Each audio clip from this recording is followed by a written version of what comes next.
Hello, Namaste, welcome to Far From Fact. Join us Keshav Naidu, and me, Hussein Merchant.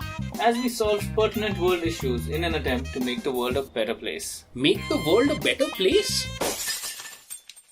Okay, we'll leave it the way we found it.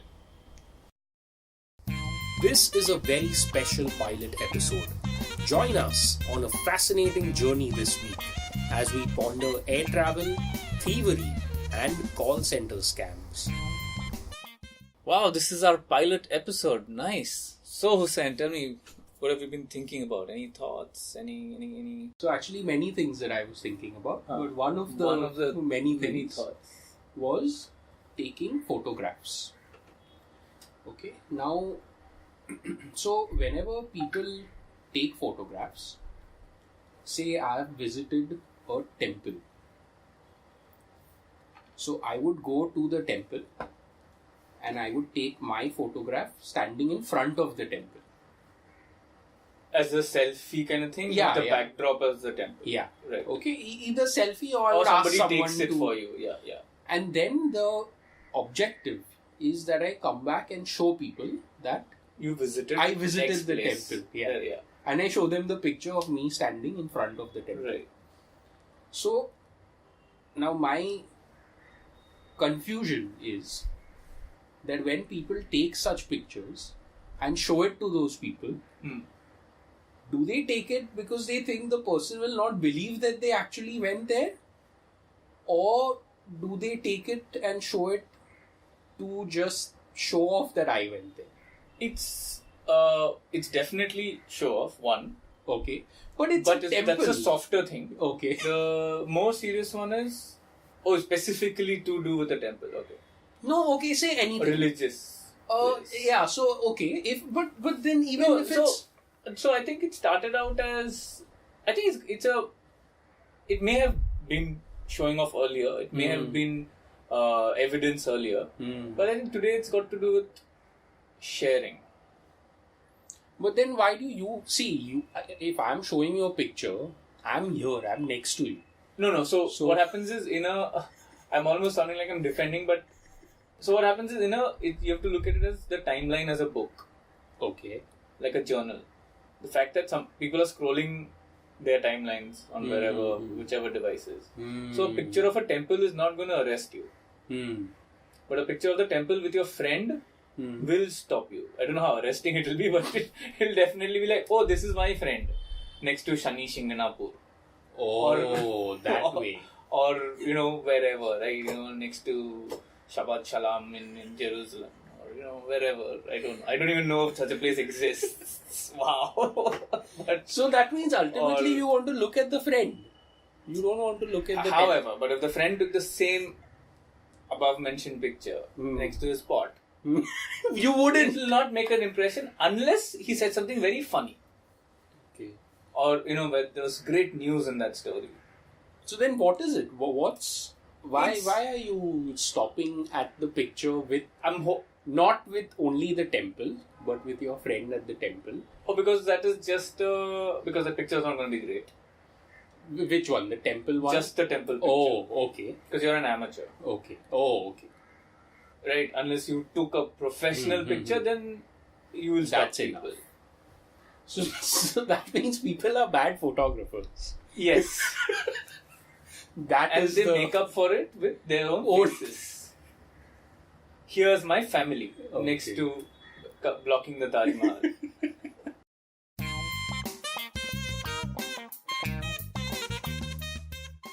So the next thing I've also thought about is jet lag. Okay, now, so until very recently, I didn't know what jet lag meant. I don't think I still do. So, okay, my recent understanding of jet lag was that if someone travels for so much time, they just get tired and they want to rest. So that is called jet lag. Now, I didn't think through that and didn't think through that if a person travels by train and comes and is tired, why isn't it called jet lag? So that is, I'm guessing that's to do with time zone. Yeah. So that's exactly what jet lag is about. Okay, so you Right. are in a time zone that is different from where you are. So your body is adjusted to that, and now you're getting back to your own time zone. So your body is still functioning on the old time, on the tourist place time zone, and now it's back to your hometown time zone. So the jet lag will be suffered in the home or in the tourist place? Both places. Both places. Yeah. Depending on the speed of the movement. Yeah. Whenever you, I think the thing is, I think 2.5 hours or more. If there's a time difference of about 2.5 hours, that's when you can blame things on jet lag. Yeah. So, that's you can't go from Bombay, Bangalore and say, oh, jet lag. Which actually begs the question: if it is time zone based, would north-south travel, that is beyond 4 hours, 2.5, 3 hours? Oh. Like, let's say you were to fly, I'm gonna really try hard to find two places on the same longitude. But say anywhere in India, say Srinagar to Kanyakumari. Yeah, that may was a be direct flight. No, I'm going beyond. Let's say you go from somewhere in Europe to Johannesburg. Oh, okay. Which is a very long flight. But you're on the same time zone. Assume such a flight exists. Okay, let's go straight. And would you experience said jet lag? I don't think you experience said jet lag, but you make can an blame it. You can make you an can excuse. blame it on jet lag. You can, right? And that, I think, is the beauty of jet lag. The blaming on jet lag. On jet lag. Anything that happens, you can blame it jet on lag. And people will be, oh, acha, which are a long travel. Yeah. You know, give him the benefit of the doubt. Yeah. So there needs to be a jet. There needs to be a jet. Not necessarily a lag. Yeah. That can be our conclusion. So the word lag in other context is in media, in audio, in TV. Oh yeah, it's basically means that the video has poor been delivered. performance. Yeah, audio is still coming. correct. It's lagging behind. Correct. So basically, they're saying that you have not fully reached. Physically, you have, but your certain parts of you are still scattered over the Atlantic or the Pacific, or wherever you may have. You claim you have flown over. So you're lagging. You're not all there. So I took the 10 a.m. flight, but my sleep pattern is taking the 12 p.m. flight tomorrow. So eventually I will be here.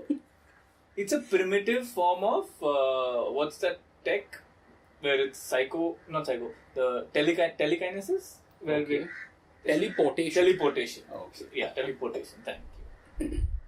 But then So it's a very primitive form of that. Here in teleportation, when you're put together, all of you may not fit nicely. That's advanced jet lag. Oh. Very, very advanced jet lag. So again, your eyes are on your knees. You have someone else's leg. Yeah. But there also you can blame it on jet lag. Yeah. So jet lag. it's like beautiful. If like our local train or a crowded train in India were to be teleported, it will be a different country on the other side of it. It will be all kinds of places. But then imagine, so how do you think someone must have figured this out? Because my next concern here is to do with jet lag. Yeah, to do with jet lag only. Before there were jets, I don't think there was lag also. Because maybe if you travel by train, possible. But there, mostly travel was just by foot. And I'm talking long time back. Right. So maybe you just walked to... Many people have walked. Even humans, the way they evolved, they walked from wherever, Africa to all the other parts. So in those days, they couldn't blame anything on jet lag. Yeah. So just lag. I mean, a lion ate your rear. You were lagging behind. You were lagging behind. Out of 50 people, 40 made it. 10 were lagging. So, where's your father? He's jet lag. Or whatever. Walk lag. You lost a tribe member.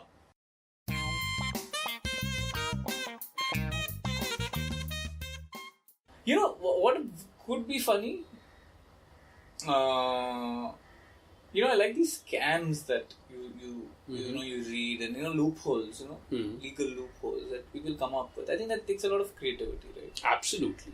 Right? I mean, and with technology changing, so when I say changing, I mean cooler things, newer things that you can do now, right? The new scams are born, right? Because either the law is not in place or. Is there something that you've thought of, something like where scam? If not a scam, a loophole that you think can be exploited? We don't need to execute it. We can just we can ponder upon it.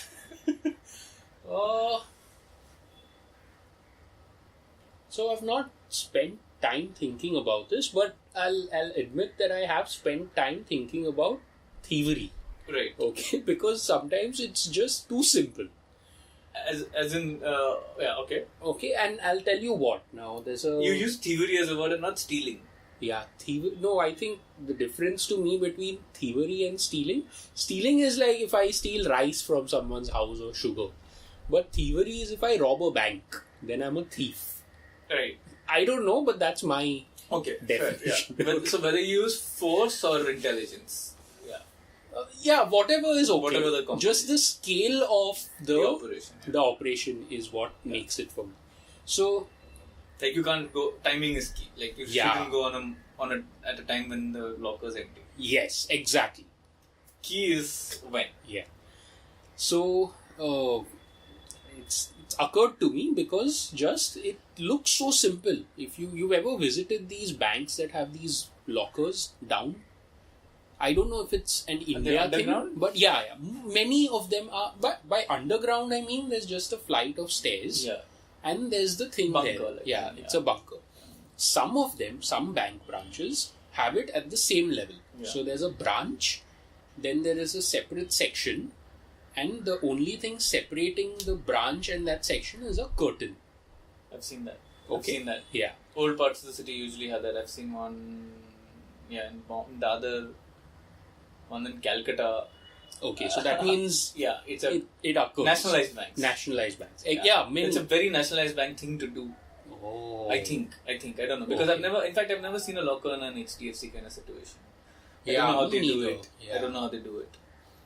So, you know why the temptation has arisen? Because it just seems... But the physical locker itself is tough to open, right? No, but that's it's just something... a lock. It's just a padlock? What is it? I forget. I know how they work because... It's a number lock actually. No, it's not a number lock. It's a dual key thing. Yeah. So the manager has to come with his key and the user has one key and you have to turn both of them together or something and then it opens. So the opening the locker is not... You need force. You need some smart person and it's doable. Plus... Nationalized banks, the security guard is half in the grave. Yeah. He's unhealthy. Correct. Doesn't give a shit about what people's life savings must be in the locker, but he doesn't care. Yeah. He doesn't need to care. It's lost on him. Yeah. It's lost because he's done that for 30 years. Absolutely. The time it took you to save that money, he's cultivated a paunch. So, That's his locker. That's his locker. Right there. So the Jama Punji. So it's just so no security. There is one CCTV, but it's gathering dust. I don't know if it works. Yeah. Saturday, Sunday, these nationalized banks are, Sunday though no one cares only. Yeah. Whether who is in, who is not in. So I think it's so easy to go and steal those that I've thought about this. So how many barriers would there be? So if you would obviously not enter from the normal entrance if you're looking to, unless it's a daylight, very well planned robbery. But then I don't think so. You can see that I've thought about this. Yeah. I'm not surprised. I'm not judging. Okay. I'm not, You're actually tempted to or surprised or impressed at the same. It's not like any of these exaggerations. I'm like curious. Okay. I'm waiting for the So A I method. would do it maybe on a bank holiday, not on a Sunday. I would do Not it not a Sunday, a bank holiday. Yeah, bank holiday. And I would probably start by, maybe renting a shop next to the bank or doing This something. is where my head was going. Because I've read these news stories. Have you read those stories? I've read one where a person digs a tunnel and goes and enters Yeah, but it's that. always been a rented. The good ones are the rented ones. Oh man, that means I'm on to something. You're. It's the perfect. I'm on the right track. Right track. I mean, because the most beautiful one I read recently was in the last year in Navi Mumbai. Okay. About 3 shops down from the bank, somebody rented a grocery store. And for the last 3 months, the grocery store owner said, I'm going off Gaon. Tabet thik nahi hai, main gaon ja raha hu. And went away. In those 3 months, it was just digging work. Wow. And They was dug it for successful? Beautifully successful. They were not caught. Nothing left in the bank. Oh man. They polished it off. They polished the bank off. And the report was written so it was a nicely written story. Like clearly the guy who wrote it was also impressed. In awe. I like those guys, because they're doing justice to. Every crime reporter is like basically just on his way to either going crime fiction or crime. Those are his options as a next step. He can either become a thief or he can be a writer that will go to write about it. Because he's so good.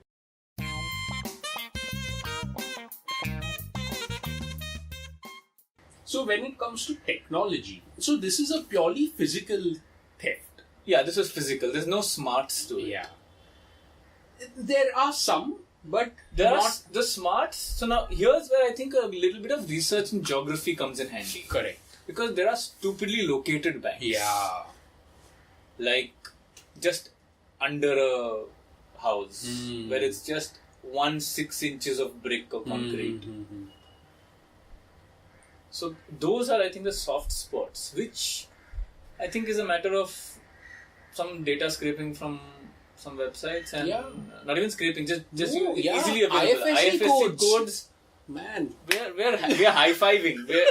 We're going from crime fiction to crime. We've taken a detour. podcast has taken a...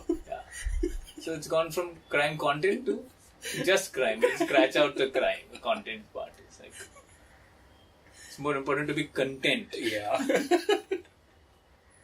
So when it comes to technology frauds, so one thing that has really impressed me, is the IRS calls, which happens in the US. You've heard about those. But right? I don't know. What are those calls like? That's brilliant. You're going to be super impressed. Okay. Yeah.